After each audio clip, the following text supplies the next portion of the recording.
Since the last session of the IPBES Plenary, so much has happened and so much has changed. May 2019 seems a distant memory of in-person negotiations, late-night deliberations, and the triumphant launch of the IPBES Global Assessment Report. As the 8th session of the IPBES Plenary begins today, under very different circumstances, it's important to recall that the last 2 years are defined as much by our shared successes as by the trials we've endured. The messages of the global assessment, especially that 1 million species of plants and animals now face extinction, reached further and with greater impact than any environmental report launch that came before. It was taken up, literally on the same day, by the G7 and soon thereafter by the G20. In that same month, IPBES experts testified about the findings to the European Commission, the US Congress, and the German Bundestag. In the months that followed, countries such as Cambodia, Chile, France, and Nigeria adopted new action plans to protect and restore nature, citing IPBES and its works as their impetus for these actions.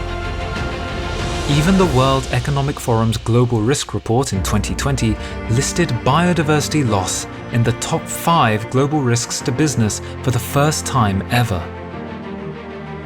With more than 200 specific impacts already tracked, in every region at every scale, the global assessment embodies the essence of IPBES: evidence that matters, options that work, and expertise that makes a difference for people and our planet.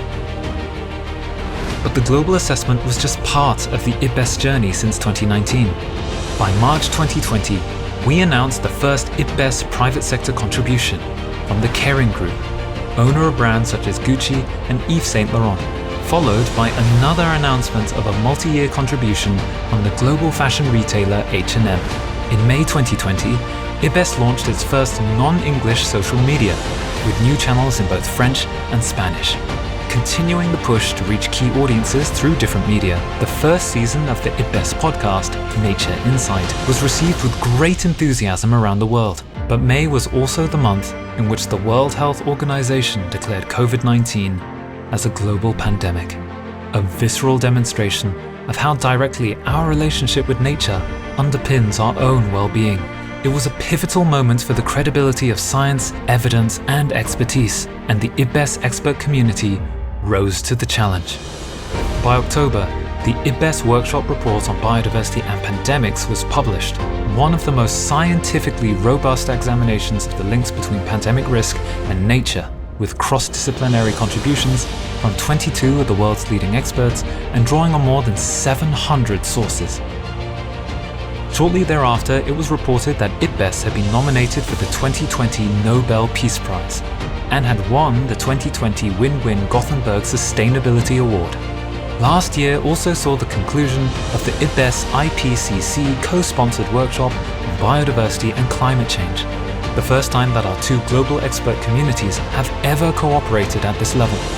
There has also been excellent progress in the ongoing IPBES assessments on the sustainable use of wild species, the plural ways of valuing nature, and invasive alien species, as well as on the scoping of new IPBES assessments.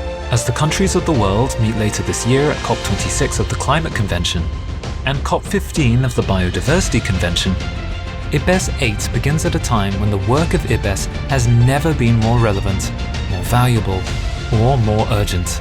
2021 is a year of new hope, for the world to move beyond the devastation of COVID-19 and to embrace a more sustainable relationship with nature. Transformative change is possible and necessary, but only on the basis of science, evidence, and expertise. The IPBES community stands ready to embrace these challenges and to seize the opportunities that 2021 offers. IPBES, Science and Policy for People and Nature.